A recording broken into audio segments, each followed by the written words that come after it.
लखन की जय, असुर दल दुष्ट दलन की जय, सलोने राम लखन की जय, असुर दल दुष्ट दलन की जय, राम लखन की जय, असुर दल दुष्ट दलन की जय, सलोने राम लखन की जय, असुर दल दुष्ट दलन की। नमस्कार, स्वागत है आपका हमारी इस खास पेशकश न्यूज नेशन पर रामलीला। हम त्रेसा से लेकर द्वापर तक के इस दौर में आ चुके हैं, आज हम कलयुग में आ चुके हैं। लेकिन आप सोचिए, रामलीला का मंचन, ये परंपरा जो है वो हर साल की बात ही हमें देखने को मिलती है। ये आकर्षण क्यों बरकरार है? क्योंकि राम जैसा आदर्श अपने जीवन में हर कोई लाना चाहता है। सीता जैसी पतिव्रता नारी के बारे में हर कोई चर्चा करना चाहता है। रावण जैसा ब्रह्मज्ञानी आज तक संसार में कोई हुआ नहीं, सिर्फ अहंकार ने उसे मार दिया। ऐसे आज के दौर में, कलयुग के इस दौर में, इन पात्रों से हम क्या कुछ सीखते हैं? आप सोचिए कि सुषेण वेद से बड़ा डॉक्टर ना कभी हुआ है ना कभी होगा, नल नील से बड़ा इंजीनियर ना कभी हुआ है ना कभी होगा, हनुमान से बड़ा भक्त ना कभी हुआ है ना कभी होगा। तो ये आदर्श पात्र हैं रामलीला के, और इसीलिए ये मंचन साल दर साल लोगों के आकर्षण का केंद्र बनता रहता है, या यूं कहें हर साल इसकी प्रासंगिकता बढ़ती रहती है। आज न्यूज नेशन पे आप देखेंगे उन पात्रों को जो विभिन्न पात्रों का अभिनय करते हैं। न सिर्फ अभिनय करते हैं, उनके जीवन में इस अभिनय की क्या महत्वता है, वो आज के परिवेश को किस तरह से देखते हैं। और इसी पे मेरे साथ बहुत ही खास मेहमान न्यूज नेशन के इस मंच पे मौजूद हैं सुरेंद्र पाल सिंह साहब, जो यहां पर रावण का अभिनय करेंगे, रावण की भूमिका में है। आपका बहुत बहुत स्वागत है सुरेंद्र पाल सिंह साहब। अगर मैंने रावण का परिचय कराया और उसका अट्टहास मुझे ना सुनाई दे तो वो आनंद ही नहीं आएगा। मैं चाहता हूं आपके अट्टहास से हम शुरुआत करें। मेरा नाम रावण है, रावण। मैं वीरों और रणवीरों को रुलाने आया हूं।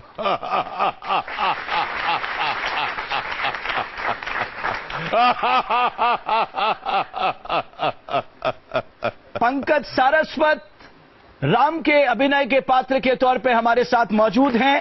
हर कोई, हर माता पिता चाहते हैं कि मेरा पुत्र राम जैसा आदर्शवादी हो। हमें प्रेरणा लेनी होती है इस तरह के पात्रों के साथ। सीता की भूमिका में यहां पर हैं उर्वशी सक्सेना। लक्ष्मण की भूमिका में है प्रदीप सागर साहब, और मेरे साथ एक और बड़ी भूमिका में होंगे यहां पर पंकज सक्सेना साहब। और मैं चाहूंगा आप भी अपने अट्टहास के साथ यहां पर मंच को थोड़ा रोमांचित कर दे, वहीं से आप कर दे। और मेरे साथ मेरे युवा साथी जो यहां इस आदर्श अभिनय को देखने आए हैं, आप सबका बहुत बहुत स्वागत और हार्दिक अभिनंदन। तो शुरुआत आज करते हैं न्यूज नेशन पे जो ये रामलीला के पात्र जो अपना अपना अभिनय दिखाएंगे। मैं सबसे पहले सुरेंद्र पाल सिंह साहब आपसे शुरुआत करूंगा जी। जब रावण का अभिनय आप करते हैं, आप जानते हैं कि रावण की किस भूमिका में हम लोग, किस नजर से हम लोगों को देखते हैं, क्या कुछ आपके जेहन में चलता है जब आप इस भूमिका में आते हैं?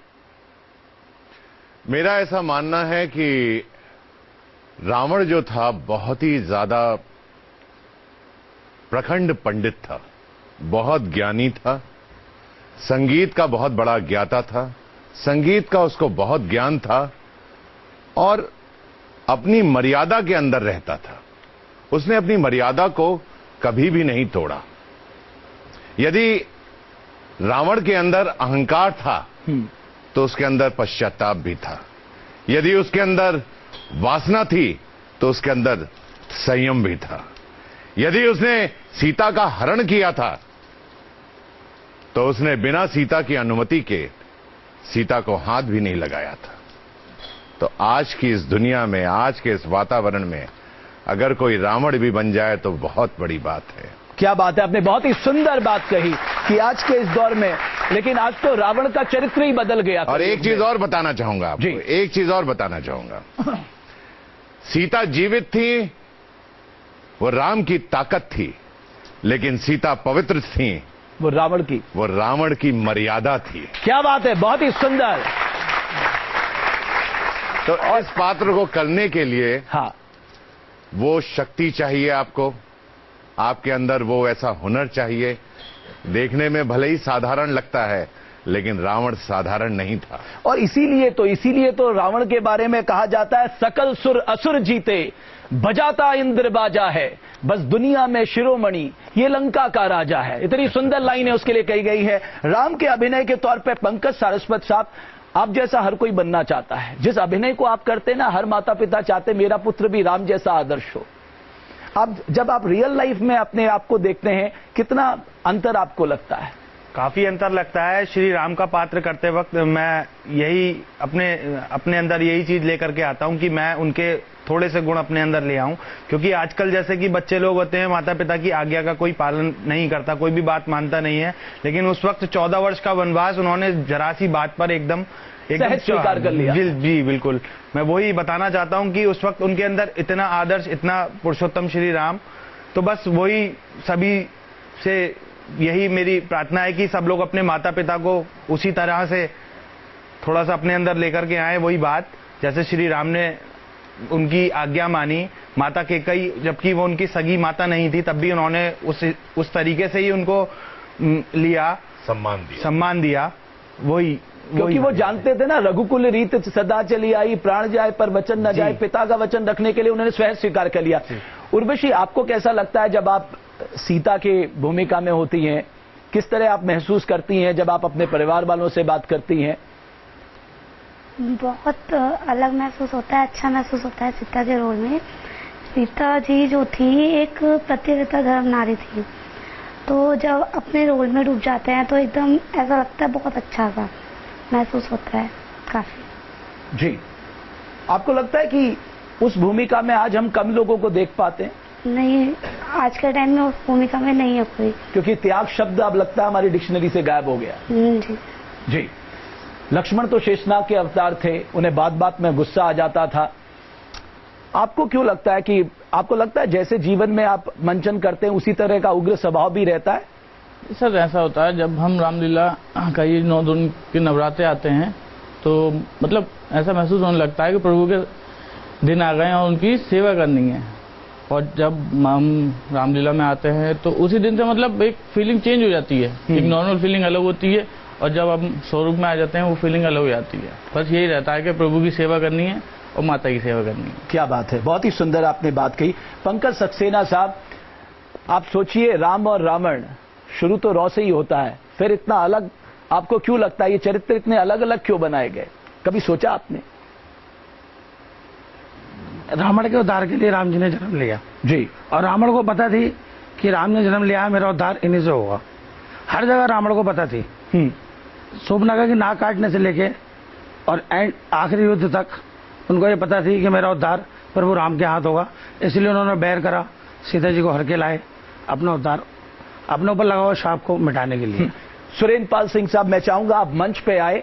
मैं आपको एक स्थिति यहां पर देता हूं, और वो स्थिति ये है, पहले तो आप इस मंच पे आइए और एक अट्ठाहस के साथ मैं चाहता हूं यहां पर आप मनोरंजन करें हमारे युवा साथियों का। ऐसा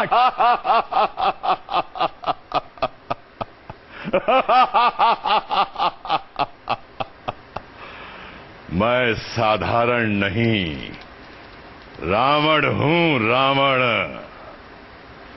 मैं एक बात और कहना चाहूंगा इसके बारे में, जो रामलीला के बारे में आपने हमारे दर्शकों को बोला और सभी लोगों को बोला कि ये आपका क्या, आप इससे कितना इंस्पायर्ड होते हैं। मैं अपने दर्शकों को और अपने सभी बच्चों को ये बताना चाहता हूं कि रामलीला सिर्फ एक मंचन ही नहीं है, बल्कि रामलीला एक बहुत बड़ा हमारे संदेश है आज के समाज के लिए। और सबसे बड़ा संदेश जो है वो ये है कि हम बुराई के ऊपर अच्छाई की विजय, अधर्म के ऊपर धर्म की विजय। रामलीला हमारी धरोहर है, हमारे देश का गौरव है, और ये हमें बहुत सारे मैसेज देता है हमारे समाज के लिए, हमारे परिवार के लिए, हमारे घर में रहने के लिए। हम एक अच्छे समाज की कल्पना कर सकते हैं यदि हम रामलीला देखेंगे, यदि हम रामलीला से इंस्पायर्ड होंगे। बिल्कुल, और बिल्कुल उसके पात्रों का अभिनय और उनकी सोच को अगर आप अपने जीवन में उतार लीजिए, सोच लीजिए, आपके धरती में आने का जो उद्देश्य था वो साकार हो गया। सुरेंद्र पाल सिंह साहब, मैं अब रावण करके बात करूंगा। अब रावण की स्थिति यह है कि शूर्पणखा आती है, रोते बिलखते हुए और कहती है कि भ्राता आपके होते हुए दो साधारण से युवकों ने मेरे नाक कान काट लिए, उस समय क्या परिस्थितियां उत्पन्न हो जाती, कितने क्रोध में आ जाता है रावण? मैं एक बात तो कहना चाहूंगा कि यदि आपकी बहन की नाक काट ली जाए तो आप लोग क्या करेंगे, पहले तो ये बताइए। मेरे ख्याल से तो कोई भी शांत नहीं बैठेगा, इसलिए रावण भी शांत नहीं बैठा था। उसने कहा छेड़ा काला नाग है, लक्ष्मण हो होशियार, दूध न सूखा होठ का, बना होशियार। देखो छोटे तपस्वी को कैसी डींगे हाँक रहा।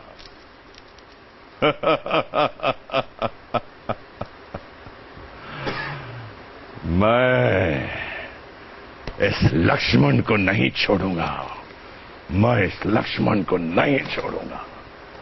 बहुत ही सुंदर, बहुत ही सुंदर, अद्भुत। और मैं चाहता हूं उसने काले नाग को छेड़ा है। बिल्कुल, सुपर्णखा की नाक काट के उसने काले नाग को छेड़ा है। और अब जो छेड़ा है तो वो छोटा तपस्वी जो है वो इतनी बड़ी बड़ी बातें जो हाँक रहा है, वो इस हाथी जैसे रावण को एक फुंकार मार के वो हटाना चाहता है, वो पॉसिबल नहीं है। बिल्कुल। पंकज सक्सेना साहब आप भी आइए। अब सुरेंद्रपाल सिंह साहब, पंकज सक्सेना साहब आप भी आइए। और ये एक अद्भुत संयोग है कि आपको कलयुग में दो दो रावण एक मंच में दिखाई दे रहे हैं। अमूमन एक ही रावण हुआ करता था, लेकिन पंकज सक्सेना साहब यही स्थिति आपके सामने आ गई कि शूर्पणखा ने बताया कि साहब मैं तो उनसे विनती अनुनय विनय कर रही थी, लेकिन उन्होंने गुस्से में आकर मेरी नाक कान काट ली, और मेरा भाई किस बात का धनुधर है, ऐसे धनुधर का ना होना अच्छा है, इस तरह की बातें कह दी हैं। क्यों बहन, किसने तेरी नाक काटी? लक्ष्मण ने। ओह, बड़ा आश्चर्य की बात है, बड़ा आश्चर्य की बात है। उनसे अवश्य बदला लिया जाएगा, तेरी नाक का बदला अवश्य लिया जाएगा। एक के बदले एक सबका सिर तेरे चरणों में लाके डाल दिया जाएगा। जाओ महलों में आराम करो, इसका उचित प्रबंध कर दिया जाएगा। हम लंकेश हैं। बहुत ही सुंदर। लेकिन मैं आप दोनों से समझना चाहूंगा, आज के दौर में आपने ठीक कहा सुरेंद्रपाल सिंह साहब, रावण ने अपनी मर्यादा हमेशा बनाए रखी। वो ब्रह्मज्ञानी था, वो बात अलग है कि उसके अंदर अहंकार आ गया था, और अहंकार जिस भी व्यक्ति के अंदर आता है उसका विनाश अवश्य संभावी है। लेकिन आपको लगता है आज के दौर में बिल्कुल अलग हो गया है, तस्वीर पूरी तरह बदल चुकी है? रावण ज्यादा पैदा हो गए आज तो इतने गली गली में रावण हो गए। बिल्कुल, और वो रावण मर्यादित नहीं है। हाँ, ये बात आप बिल्कुल सही कह रहे हैं। रावण इतने हो गए, इतने राम गली कहां में से रावण आ गए हैं कि इतने राम कहां से लाएं, इतने राम कहां से लाएं। ये देखिए, यही तो सबसे बड़ा मैसेज है हमारी रामलीला का, जिसके द्वारा हम समाज को ये बताना चाहते हैं कि रावण रूपी लोग जो हैं, इनका सत्यानाश और इनका खात्मा जरूर होगा। रावण वो किसी भी रूप में अगर समाज के अंदर जीवित है तो उसका अंत होगा, बुराई का अंत होगा, और इस समाज से, इस देश से, इस राज्य से इस विधान को कोई नहीं मिटा सकता, इस विधि के विधान को कोई नहीं मिटा सकता। बिल्कुल। बहुत और यही बहुत बड़ा मैसेज है कि जिस तरह रावण का भी अंत होता है, इतना ज्ञानी, इतना विद्वान आदमी, अगर उसका अहंकार नहीं चला तो आप लोगों का भी नहीं चलेगा, जो आज समाज में रावण रूपी लोग घूम रहे हैं। मैं आपको एक और सिचुएशन देता हूं। वो स्थिति है कि विभीषण ने तय कर लिया है कि वो भगवान राम की शरण में जाएगा, और आप बहुत क्रोधित हो गए हैं। आपका क्रोध इतना बढ़ गया है कि आप उसको मारने में आपने कहा कि जाओ तुम प्रभु श्री राम के पास जाओ, आपसे तुम्हारा मेरा लेना देना कुछ नहीं। वो स्थिति को आप किस तरह से करते हैं, जरा आप हमारे दर्शकों को बताइए। पंकज जी बताएंगे। जी पंकज जी। मैं विभीषण के बारे में कुछ और कहूंगा। जी। विभीषण, मालूम होता है कि तेरी बुद्धि मलिन हो गई है।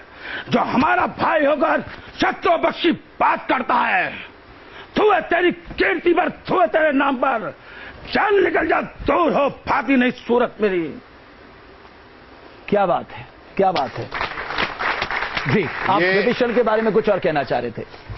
ये जो मैं अपने सभी दर्शकों को बता रहा हूं और मेरे बच्चों को भी बताना चाहता हूं कि रावण इतना बलवान और इतनी स्ट्रांग आदमी था, इतना प्रभावशाली आदमी था जीवन में कि उसको मारना इम्पॉसिबल था, इम्पॉसिबल, कोई भी नहीं मार सकता था।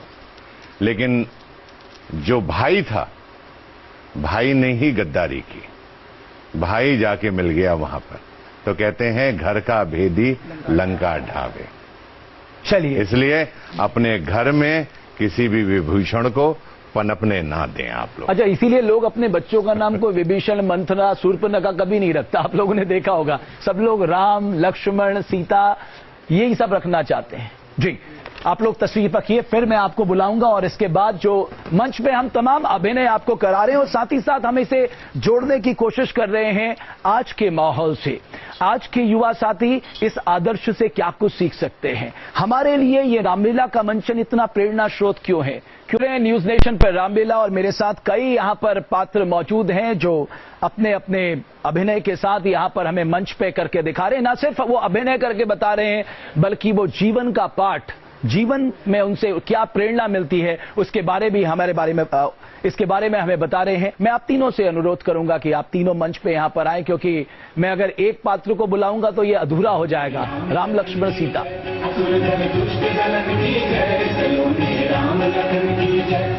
ये हम लोग क्यों ऐसी कल्पना करते हैं कि साहब राम राज्य होना चाहिए? सर, राम राज्य में जैसा कि आपको पता है, ना चोरी, ना चकारी, ना लूट, ना खसोट, ये सब कुछ था। इसीलिए हम लोग आशा करते हैं कि राम राज्य हो।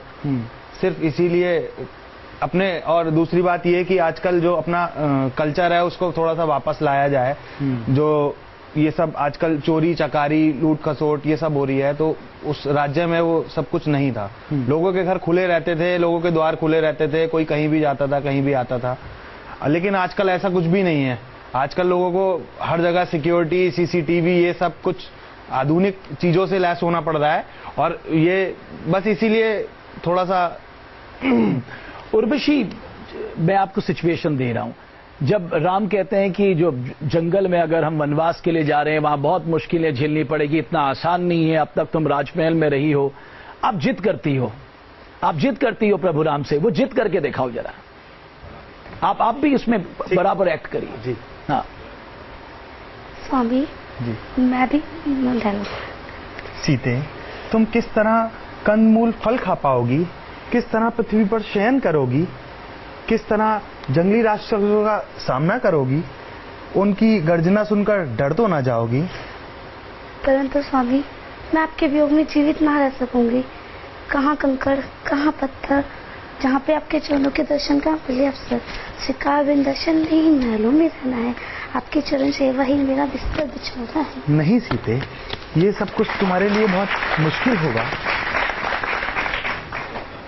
बहुत ही सुंदर। अब यही सिचुएशन, क्योंकि लक्ष्मण को भी राम ले जाना नहीं चाहते थे, तो लक्ष्मण की जिद थी कि नहीं, मैं आपके साथ ही चलूंगा, मेरा जीवन आप ही के लिए बना हुआ है। मैं चाहता हूं आप भी वही जिद करके दिखाइए जिससे कि ये विवश हो जाए और आपको अपने साथ वनवास ले जाए। ये धनुष मुझे दे दीजिए आप कोई।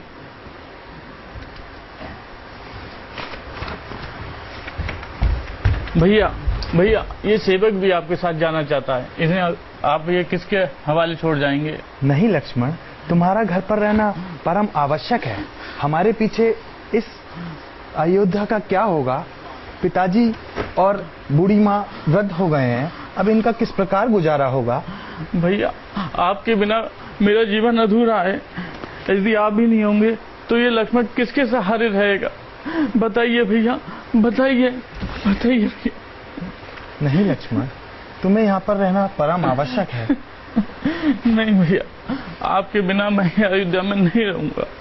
यदि आप बंद को जाएंगे तो ये भी बंद को जाएंगे।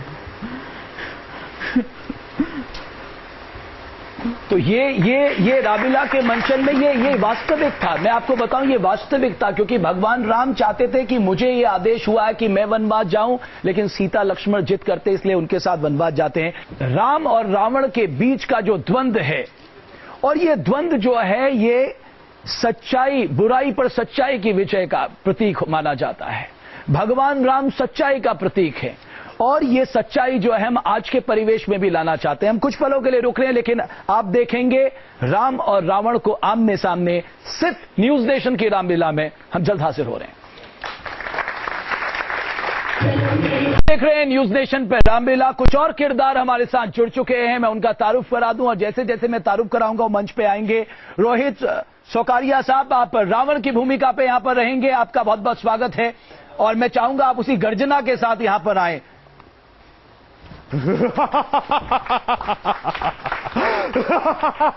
धीक दित्ता ता दित्ता कदी कदी कदी कदी कदी। यश चौहान साहब राम के अभिनय कर रहे हैं, आपका स्वागत है। सूरज प्रसाद लक्ष्मण की भूमिका में है और कनुप्रिया सिंह आप सीता का अभिनय कर रही हैं। आप सबका न्यूज नेशन के इस मंच पे स्वागत है और हमने जो इस कार्यक्रम का उद्देश्य रखा है कि आज हमारा युवा भारत जो है इस तरह के मंचन से क्या कुछ सीखता है, क्या कुछ प्रेरणा लेता है और अपने जीवन में उस प्रेरणा को किस तरह से आत्मसात करता है, सबसे महत्वपूर्ण यह है। सबसे पहले मैं रोहित साहब आपसे जानना चाहूंगा, इस भूमिका की सबसे महत्वपूर्ण पहलू क्या है? इस भूमिका का सबसे महत्वपूर्ण पहलू यह है कि एक ऐसा कैरेक्टर है जिसके पास बहुत सारी पावर थी जब वो रहा था, सारे देवी देवता उसका आधिपत्य थे, उसने ग्रहों को बांध लिया था, ग्रह को तक बांध लिया था, इवन देवता में जो हमारे विष्णु जो हैं वो भी उसके अधीन हो गए थे। तो इतना बड़ा आदमी जो है उसने पूरा एक तैयारी थी कि वो मतलब जो हमारे भारत जो हमारे जो पृथ्वी है उसका पूरा मालिक बन चुका था। बट इस पूरी रामायण के अंदर यही दर्शाया गया है, बताया गया है, जो हम किसी भी टाइम में हम इसको लाकर देखें तो ये पता चलता है कि बुराई कभी जीत नहीं सकती, वो सच्चाई के सामने कभी ना कभी हारेगी जरूर। रावण का एक भाव है कि जिस व्यक्ति के अंदर अहंकार आ गया जी तो समझिए उसके बुरे दिन शुरू हो। जी बिल्कुल, जिस दिन अहंकार शुरू हुआ आदमी गया। बिल्कुल। कनुप्रिया, आप सीता की भूमिका में हैं। आज ज्यादातर हमारे जो युवा साथी यहां पर आए वो पूछ रहे थे कि आज की सीता कैसी होनी चाहिए? आज की सीता फर्स्ट ऑफ ऑल तो बहुत शांत, सब्र वाली और सिंपल होनी चाहिए, जो आज कम देखने को मिलती। हाँ, कनुप्रिया में ये भाव है? I try my best to be that kind of girl. चलिए, आप कोशिश करती हैं कि आप में वो हो, लेकिन यश साहब आपका तो नाम ही यश है, राम का भी यश पूरे तीनों लोकों में फैला हुआ था जी। क्या कुछ प्रेरणा आपको जीवन में मिलती है जब आप इस तरह की भूमिका में आते हैं? जी, प्रेरणा फर्स्ट ऑफ ऑल हमारे फैमिली, हमारा कल्चर जो है और उसमें भाई के प्रति, पिता के बेटे के प्रति, माँ बेटे के प्रति, पति पत्नी के प्रति जो संबंध होने चाहिए, जो विचार होने चाहिए वो सामने आते हैं। और हमारा जो यूथ है, हमारा जो आज का यूथ है वो ये सब जाने समझे कि हमारी संस्कृति क्या है, कैसी थी। जी जी। और सूरज साहब, आपको लगता है उग्रता होनी चाहिए, गुस्सा भी आना चाहिए, लेकिन संयम के साथ, इतना गुस्सा ना आ जाए कि आप बेकाबू हो जाएं? जी बिल्कुल, गुस्सा एक हद तक सही है। गलत चीज, जो लक्ष्मण थे वो गलत का साथ नहीं देते थे। हाँ, कभी कभी क्रोधी हो जाते थे उस मामले में कि उनका भाई का अपमान ना हो, उनके पिता का अपमान ना हो, उनके कुल का अपमान ना हो, कि क्षत्रिय कुल नहीं बचा, जो कि परशुराम जी कहते, तो उन्हें एक अंदर से बुरा लगता है कि क्यों अभी हम हैं, तो क्रोध वो निकालते हैं। बट आज की जो यूथ है वो शायद क्रोध को दूसरे मायने में ले जाती है, उसे लड़ाई में ले जाती है, मारा पीटी में ले जाती है। पर क्रोध का मतलब यही नहीं सिर्फ लड़ना, इंसान को आप अपनी बातों से भी वश में कर सकते हैं, क्रोध दिला सकते हैं, पर इतना है कि समझदारी से बात की जाए और दिमाग से खेला जाए। ओके, रोहित जी आप मंच पे आइए और मैं चाहता हूं कि आप जो आपको सबसे दमदार अभिनय अपना लगता है वो जरा हमारे दर्शकों को दिखाइए। हम आपका अभिनय यहां पर देखना चाहेंगे, आप यहां पर आके अपना अभिनय दिखा सकते हैं। जी।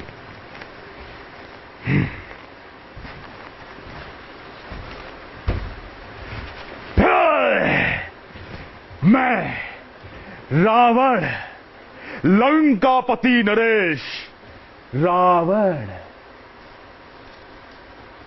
देवता जिसके अधीन है, विष्णु जिसके आधिपत्य में आता है, मैं रावण।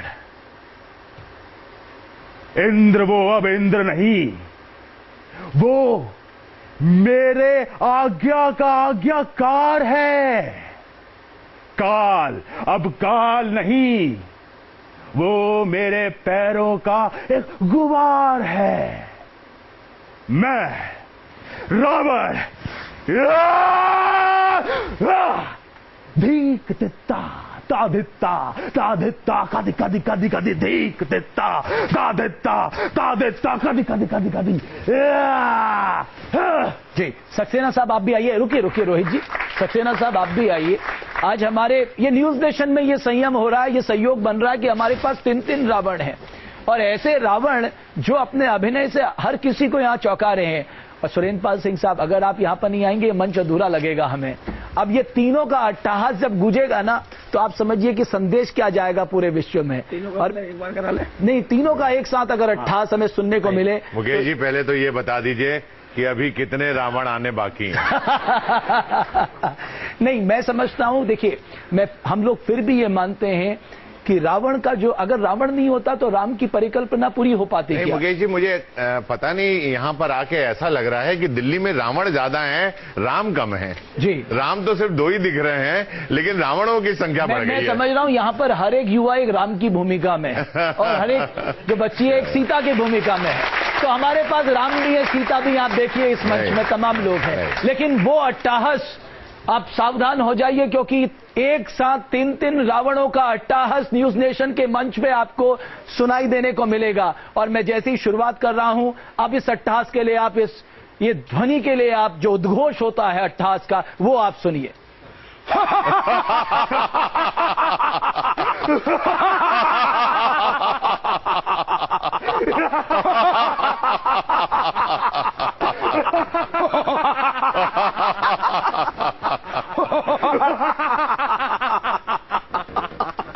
हम लंकेश हैं। डायलॉग आप तीनों, बिल्कुल आप तीनों से आप अपना जो सबसे प्रसिद्ध डायलॉग है वो यहां पर रख सकते हैं। रावण, लंका का महाराजा रावण, देवताओं का अन्नदाता, लोकपालों का इष्ट देव, दानव, धनुष और दैत्यों का स्वामी, यक्ष, गंधर्व, करतारों का दिक्पाल, काल अब वो काल नहीं, मेरे पैरों का गुबार है। इंद्र अब वो इंद्र नहीं, मेरी ठोकर का ठुकराया हुआ आज्ञाकार है। बड़े दिन काटते हैं यम वरुण मेरे ही गुजारे पर, खड़ा रहता विष्णु हाथ बांधे मेरे द्वारे पर, निरंतर नाचता है काल भी मेरे इशारे पर। अगर गुस्सा घड़ी भर को मेरी आंखों में छा जाए, मैं डोले हिले पर्वत सकल संसार थर रहा है।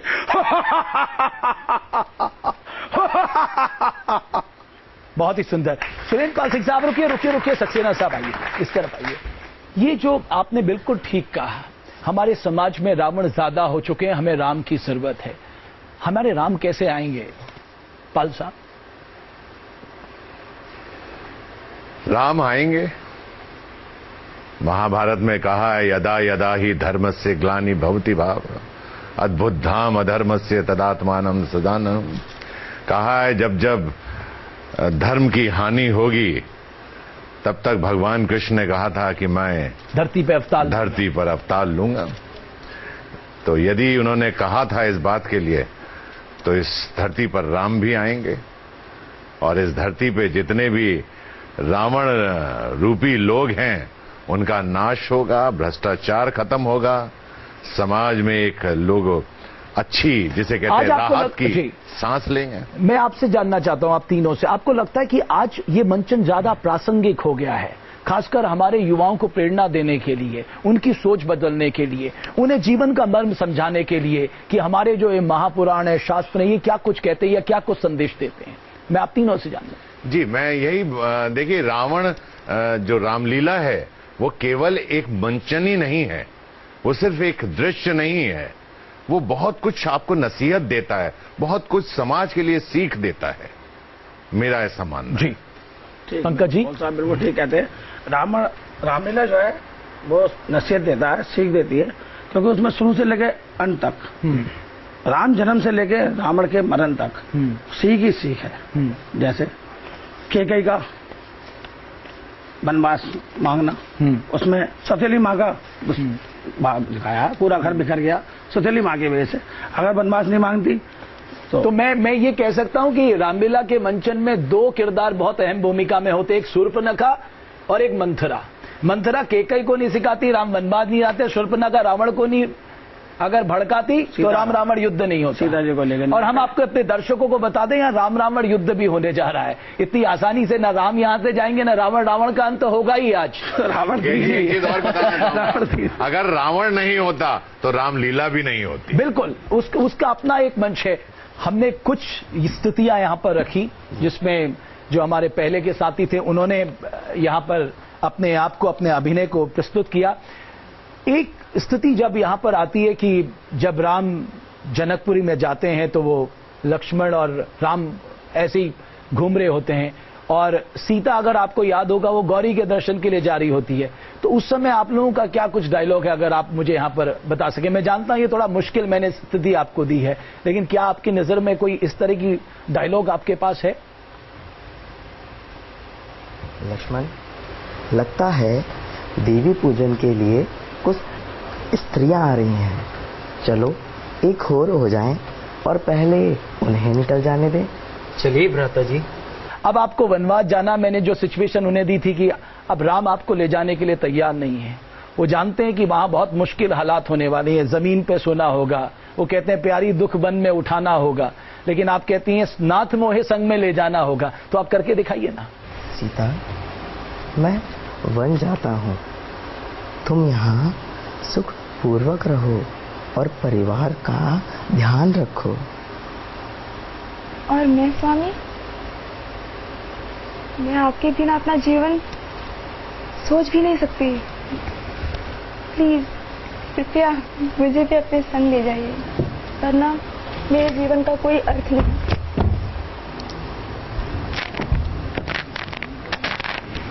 तो चलो, तुम भी साथ में बन चलो। लक्ष्मण, अब आपकी बारी है। आपको अपने भ्राता को मनाना है कि भ्राता मैं भी आपके साथ चलूंगा। भ्राता जी, भ्राता जी, आप मुझ बिना वन में, अगर ये सेवक आपकी सेवा ना कर सका तो भुजाएं टूट जाए मेरी। भ्राता जी, तुम मेरी भुजा दूसरी हो, तुम मेरे बाण दूसरे हो, तुम मेरे धनुष दूसरे हो, तुम मेरे प्राण दूसरे हो। स्वागत है आपका न्यूज नेशन के रामलीला में। और इस आखिरी पड़ाव में हम दो सीता और दो रावण के बीच का जो संवाद होता है पंचवटी में, वो संवाद आपको यहां पर दिखाएंगे। उर्वशी, कनुप्रिया, आप स्टेज पे आइए। सक्सेना साहब, रोहित जी,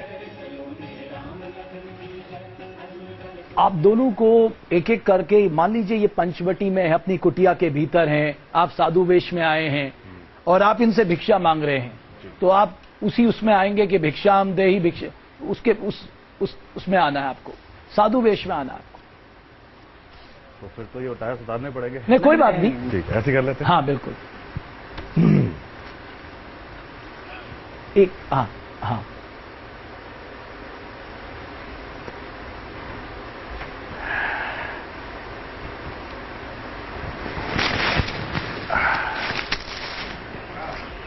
भिक्षाम देहि, भिक्षाम देहि, भिक्षाम देहि, भिक्षाम देहि, भिक्षाम देहि, भिक्षाम देहि, भिक्षाम देहि, भिक्षाम देहि।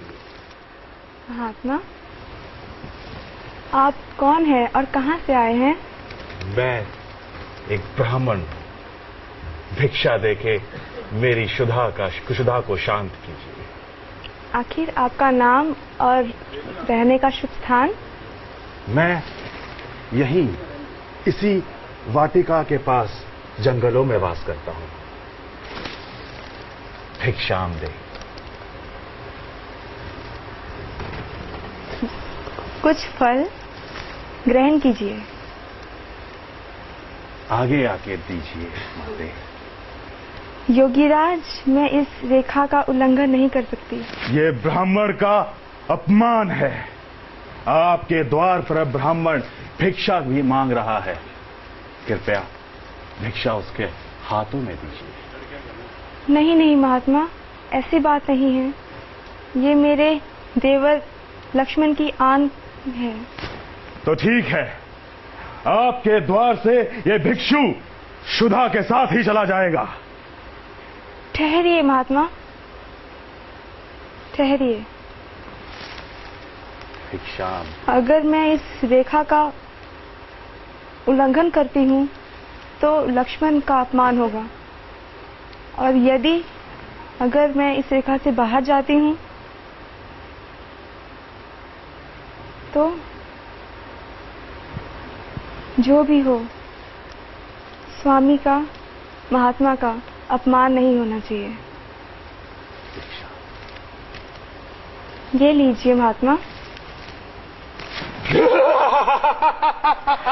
नहीं, ये मैंने क्या कर दिया? नहीं।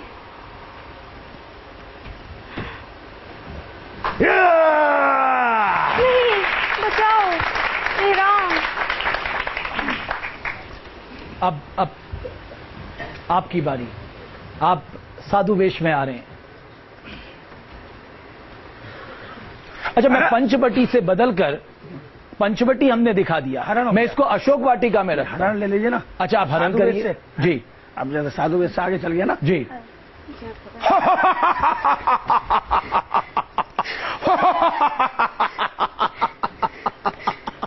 देख और पहचान, लंकेश रावण नहीं नहीं, जगत नरेश रावण।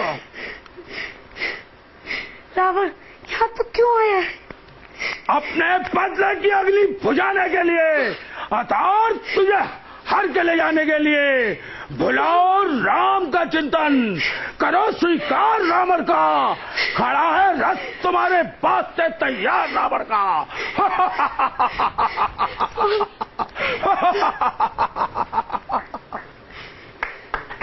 चलिए, बहुत ही खूबसूरत, आप अपनी जगह ले सकते हैं। बहुत ही खूबसूरत। तो कुल मिलाकर न्यूज नेशन में रामलीला का मंचन करने के पीछे का उद्देश्य यही था कि इस मंचन की प्रासंगिकता, आज के दौर में इन पात्रों के अभिनय की प्रेरणा, ये हमारे लिए बहुत जरूरी है, हम सबके लिए बहुत जरूरी है।